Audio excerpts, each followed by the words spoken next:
지금까지 들어온 주요 뉴스 정리합니다. 오늘도 김영민 아나운서와 함께합니다. 어서 오십시오. 네, 점심 먹고 한 잔 하면서 듣는 영민한 뉴스 시간입니다. 네, 첫 번째 소식, 회칼 테러 발언으로 논란을 빚은 분입니다.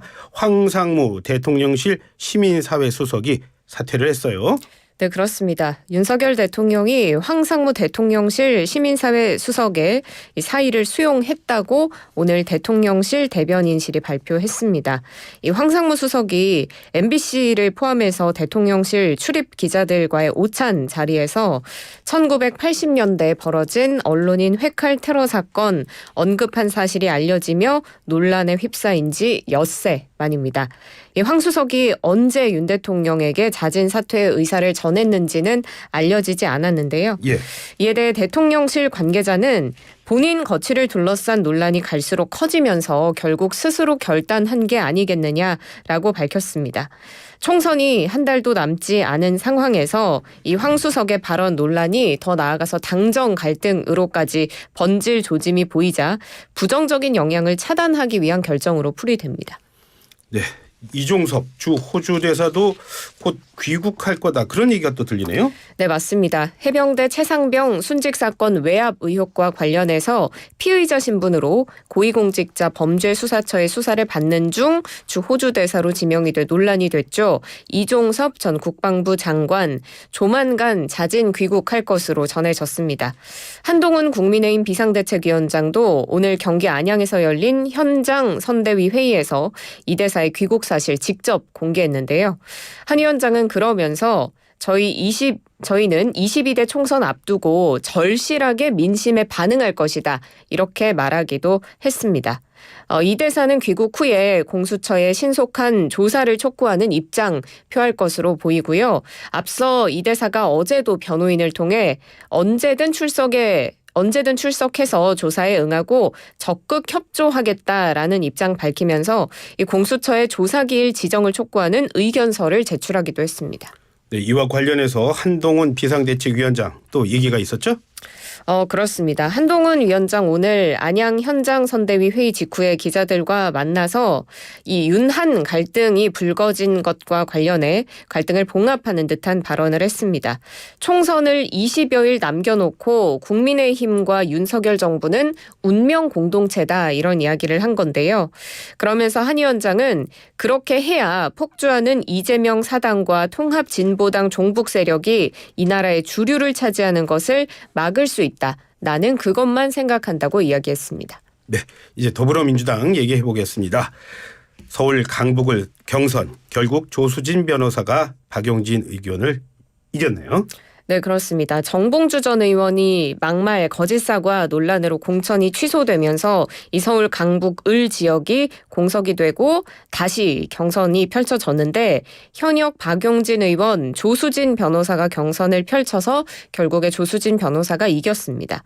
박범계 민주당 중앙선거관리위원회 위원장 어제 개표 결과를 발표하면서 서울 강북을 1등 후보자는 조수진 후보라며 상당한 정도의 득표 차이가 있었다고 밝혔습니다. 이재명 대표는 어제 경기 성남 유세 도중에 이례적으로 이 해당 경선의 득표율을 공개하기도 했는데요. 이 경선에서 진 박 의원 자신의 소셜미디어에 혹시 영화의 시나리오처럼 모두가 나를 상대로 몰래카메라를 찍고 있는 것은 아닐까 생각한 적도 있었다면서 패배가 뻔한 경선, 결론이 정해진 경선임을 알고 받아들였기에 새삼 다른 감정은 들지 않는다라는 입장을 밝히기도 했습니다. 네, 불법 경선 운동 의혹이 있었던 분입니다. 정준호 후보 거는 지금 뭐 어떻게 결론이 났습니까? 네, 더불어민주당이 이 경선 과정에서 불법 전화 홍보방을 운영한 의혹 받는 광주 북갑의 정준호 후보에 대한 공천은 유지하기로 했습니다. 앞서 정 후보가 지난달에 현역인 조호섭 의원을 누르고 경선에서 승리를 했지만 불법 전화 홍보방 운영한 의혹으로 검찰 수사를 받았고 그래서 공천 후보 인준도 미뤄져 왔는데 민주당이 어제 최고위원회의를 마친 뒤 기자들과 만나서 윤리감찰단에서 후보자와의 관련성을 찾기 어렵다고 해서 정 후보를 그대로 인준했다고 밝혔습니다. 네, 자 이제 의료공백 속보 살펴보겠습니다. 잠시 뒤에 정부가 의대별 정원 배분 결과 발표하죠? 네, 그렇습니다. 정부가 오늘 전국 의과대학 40곳의 내년도 입학 정원 발표합니다. 계획대로 의대 정원 2,000명 증원 계획을 발표하게 되는 건데 그렇게 되면 사실상 정부의 증원안이 확정되는 셈입니다. 먼저 한덕수 국무총리가 대국민 담화 통해서 이 의료개혁의 방향 그리고 의대 증원의 필요성에 대해서 설명하고요. 예. 담화 발표 이후에 이주호 부총리 겸 교육부 장관이 이 2025학년도에 증원할 2,000명 전국 의대에 배분하는 결과를 또 발표할 예정입니다. 이런 가운데 대한의사협회, 대한전공의협의회, 전국의과대학 교수협의회가 오늘 오후 8시에 온라인 회의를 가집니다.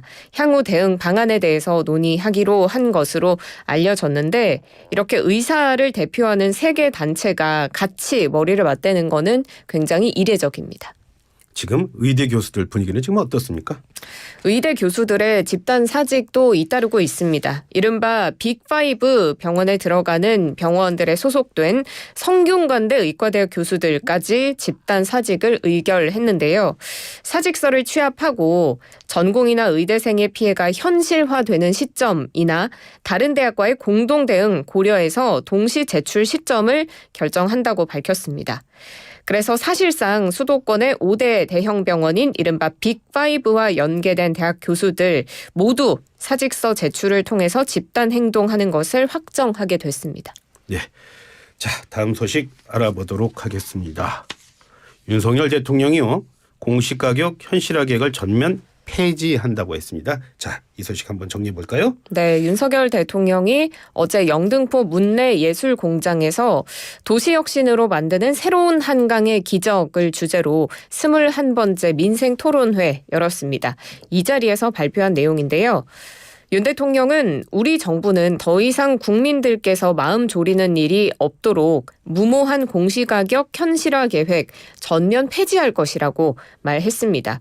이 공시가격 현실화 로드맵은 전임 문재인 정부 당시인 2020년에 도입됐는데요. 예. 이 공시가격 현실화율을 매년 단계적으로 높여서 최장 2035년까지 90%로 끌어올리는 걸 골자로 합니다.